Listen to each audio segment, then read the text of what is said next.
जय श्री कृष्ण। आज के इस सत्संग में उपस्थित आप सभी भक्तों को इस मंच की ओर से मैं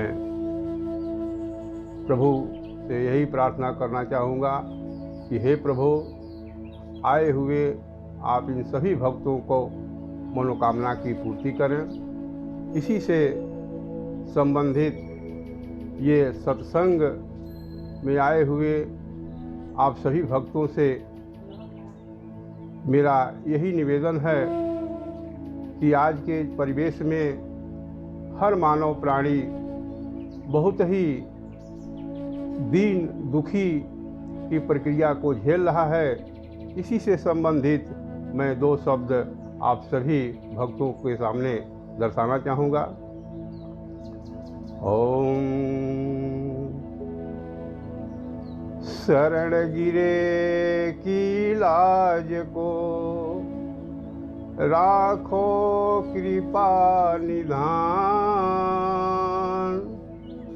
बंद मोहादिक तोड़ी के देहु भक्ति मम प्राण। भवनिधि अगमय अपार हैं, सूझे वार न पार। नाव केवट पतवार नहीं, केहि विधि उतरों पार।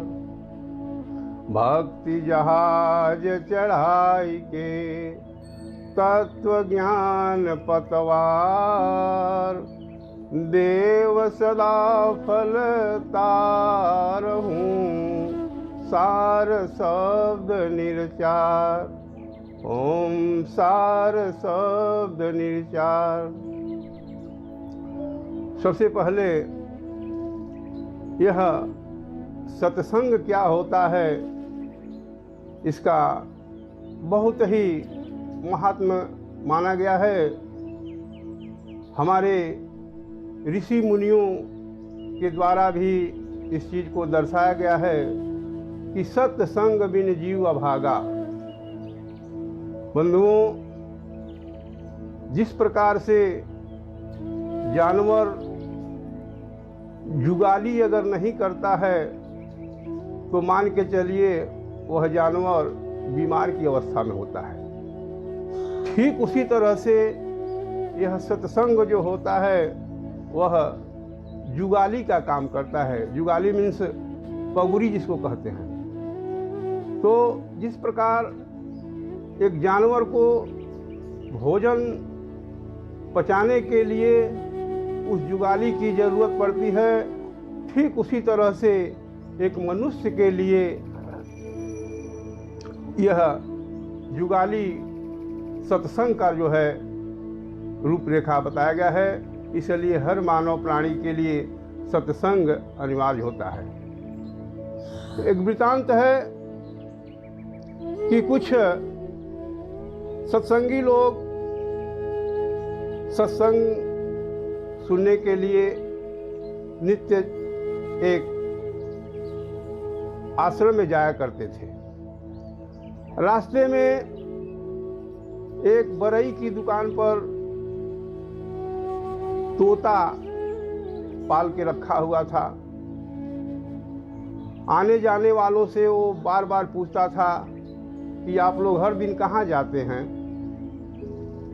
तो सत्संगियों ने कहा, अरे भाई तुम पक्षी जात, तुमको क्या मालूम पड़ेगा कि हम लोग कहाँ जाते हैं। आप सभी को मालूम भी है कि तोता पक्षी बोलता है। वह बोला, नहीं, हमें भी जरा इसके विषय में आप लोग बताइए। लोग बोले कि हम लोग सत्संग सुनने के लिए जाते हैं। पक्षी बोला, उससे क्या लाभ होता है। सत्संगियों ने कहा, अरे भाई, इससे बहुत बड़ा जो है प्राप्ति होती है। हर तरह के जो है सुख सुविधा की प्राप्ति होती है। एक मानव प्राणी के मुक्त होने का ये बहुत बढ़िया मार्ग है। पक्षी बोला कि कृपया आप लोग की कथा जब खत्म हो जाएगी तो आप अपने गुरु जी से पूछिएगा